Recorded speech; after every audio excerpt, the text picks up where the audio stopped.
I have been pretty excited about the launch of this new brand, Sense of Wood. As a matter of fact, it just launched today, September 22nd, the fall equinox.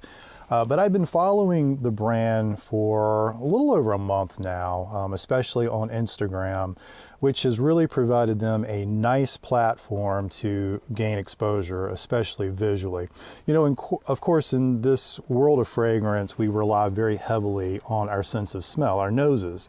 But we all realize the fact that it's normally our eyes that are engaged first. That's the sense that is really engaged and triggered.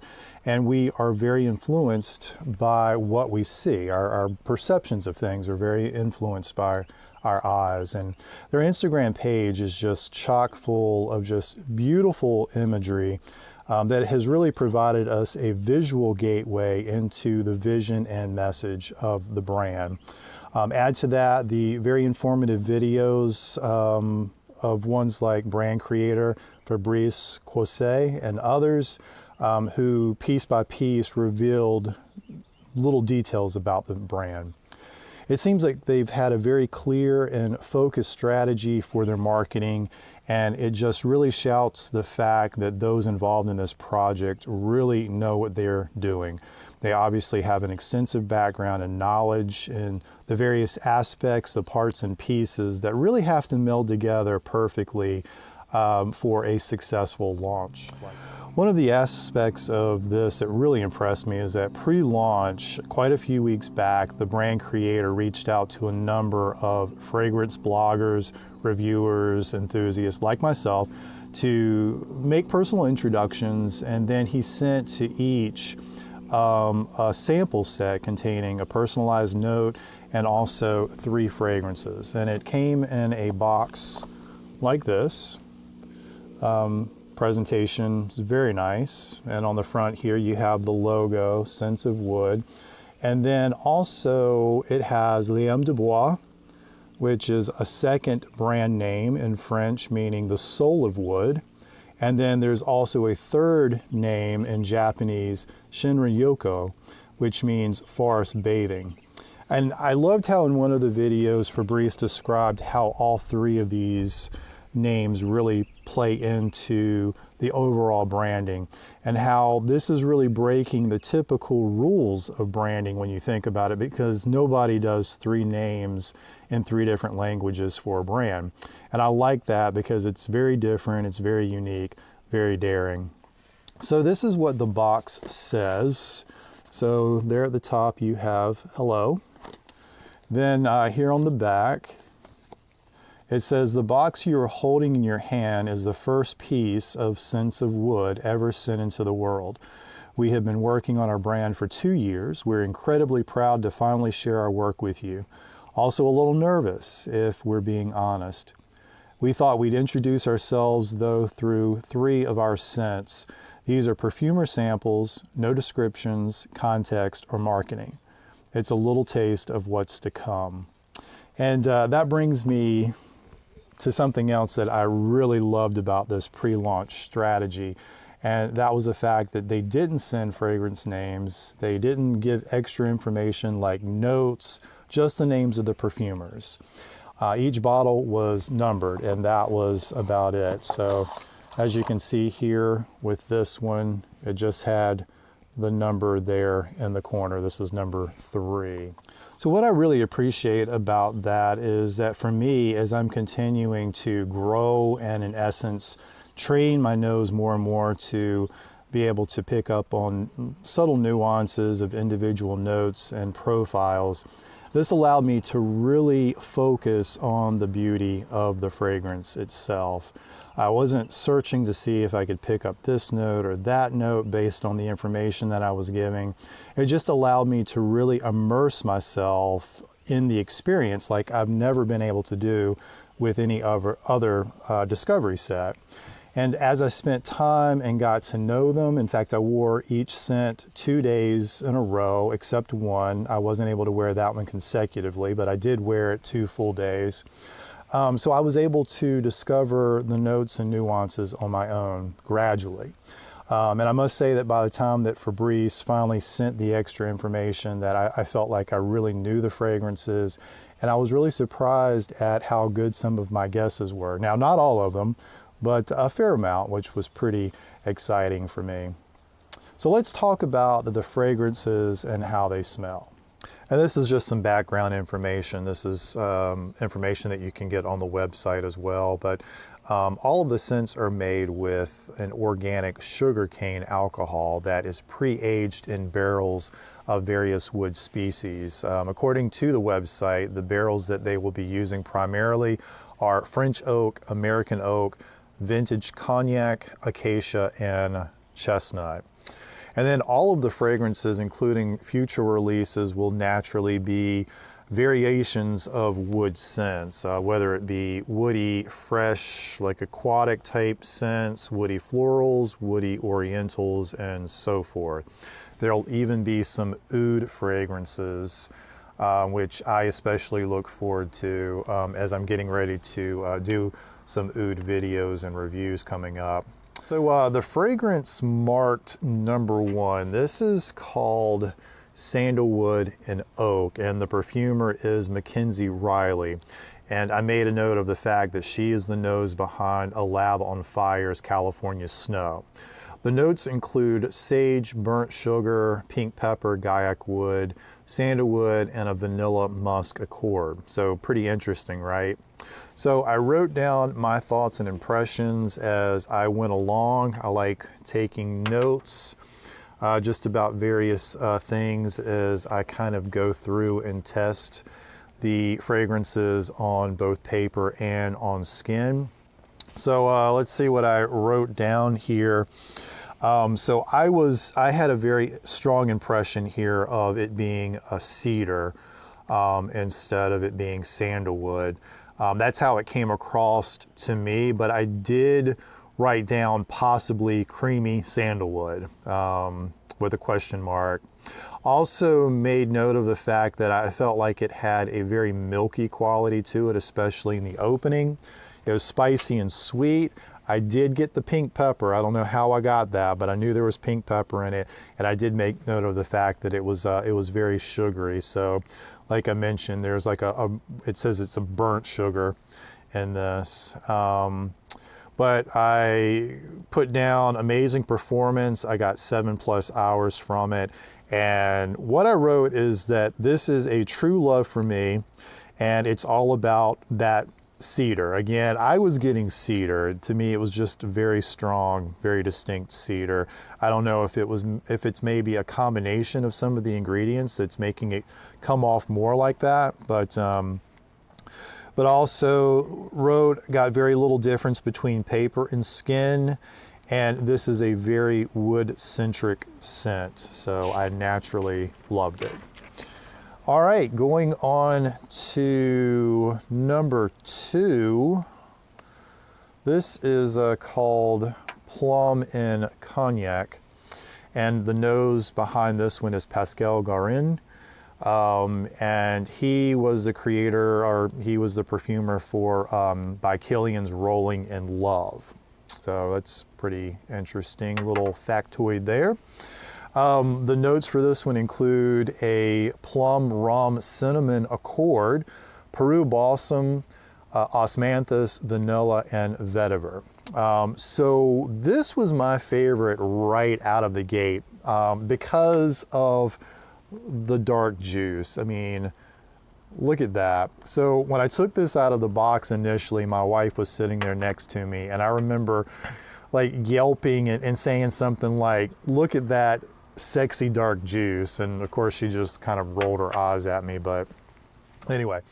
So the smell, this is the one that was really confusing to me because, and I did mention this earlier, but at least I don't think I did, but in addition to wearing this on skin for a couple of days, I did also try all of these on paper several times. I would spray and respray just so that I could really take note of the differences, the transition between the opening and the drawdown.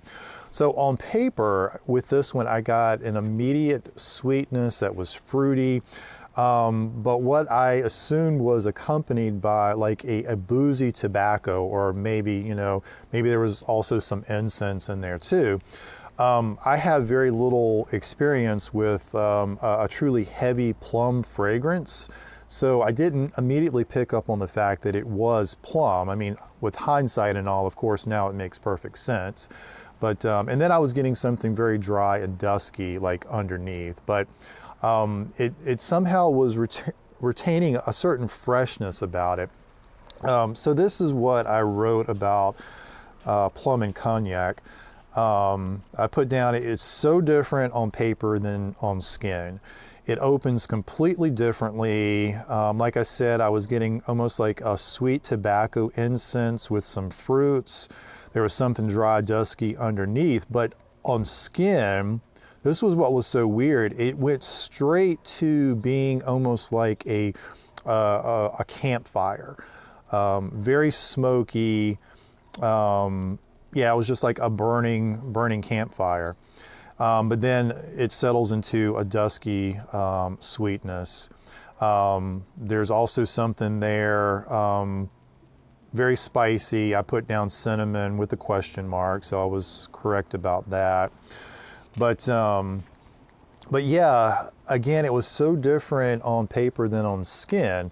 But the dry down on skin seemed to emulate more the opening on paper. But it's really an intoxicating fragrance. I really love this. And then number 3 is called Orange and Chestnut. And this is by perfumer Carlos Bename, who is also the nose behind one of my all-time favorites, CK Eternity for Men, and also Dunhill Century.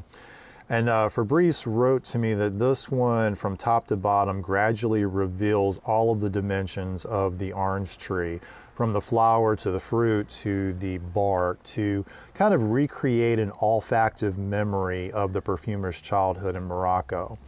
Other notes in this include bergamot, cedar, amber, and casmirin. Now, going by his previous work and what I'm smelling from the orange and chestnut, Garin must really prefer his scents to be more on the fresh, clean, bright side, because there is in fact a brightness in this that's very reminiscent of Dunhill Century that I really love. And this is what I wrote about number 3, the orange and chestnut. I put bright and fresh, slightly sour in the beginning. There's an astringent quality to it. And I was really interpreting the orange more as like, most like a lemony apricot. That's what I wrote down with a bunch of question marks behind it. And I mistakenly thought that the wood involved here was oak because of the dryness that is in this fragrance. There's just a very dry quality to it. But I also wrote transitions from sour to more sweet in the dry down. I also said I enjoyed this much more the second time around on skin. It's got great performance, 8+ hours, but I was really convinced the entire time that I knew there was some amber in it, but I really thought that there was neroli in here somewhere, and I thought, you know, possibly like a white floral like jasmine or something like that, and definitely an underlying musk. So I was, you know, kind of right about that. But yeah, also a really gorgeous scent. This one happened to fall in last place for me. It's kind of ironic that I pretty much rank these in order of how they were numbered. Number 1 was my favorite. So anyway, that is it for the scents. You know, I'm really glad that I got to do this review. What I have learned today, in fact, in going to the website is just more information about the subscription service itself. I don't know if you're aware of this, but there is going to be a subscription service that is going to be limited to 2,000, and it's going to be a yearly thing. And I will say, because I always try to be 100% honest in my thoughts and opinions, because there's no way that I would do this, the reviews and all of that, if I could not be completely honest with how I feel about things. But when it comes to the subscription service, I just don't know how I feel about that aspect of it. As a rule, I don't do subscription services.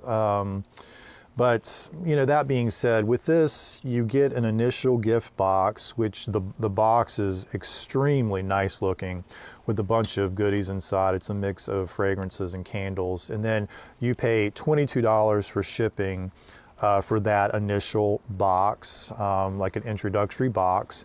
And then it's $34 a month after that, where you receive a different gift box with fragrance and candle. And then you also have a couple of options where you can choose to reorder something that you already received that you happen to really like. And then you also have the option of forwarding the box to someone as a gift. So those are nice options, but I'm just not sure about, you know, those who just want to buy the fragrances by themselves. Are there going to be any other options available? So I noticed with the shipping info that it did mention that, you know, along with shipping being free on the monthly boxes, that it's also free on orders over $150. So that may be indicating that there are other buying options out there. I can't say for sure. I'm going to have to research that a little bit more. But I will point out, though, that it would probably be good to read through the cancellation policy before purchasing the subscription.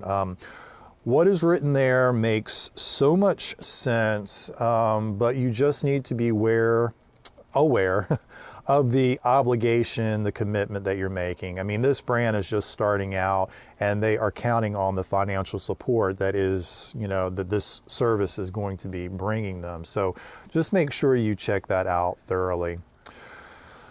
Well, I hope that you have enjoyed this video as much as I have enjoyed making it and getting to know these fragrances. I would like once again to thank Fabrice for allowing me to share in this whole process. It's so nice to be able to be a part of something, you know, from the ground floor, and to, you know, kind of see it develop and flourish. And I hope that they have a lot of success with this venture, because I think that, again, it's been so well thought out. The marketing and everything, and the fragrances are wonderful. I love all three of them. But we'll, again, see about this subscription service thing. Yeah, like I said, I just don't know right now how I feel about that. I'm going to have to give it a little bit more thought and look into it a little bit more. But anyway, so that will be it for this video. As always, please like, comment, subscribe, hit that notification bell so that you'll be aware of any future videos that I upload. And until the next video, please take care, stay safe out there. I'll see you.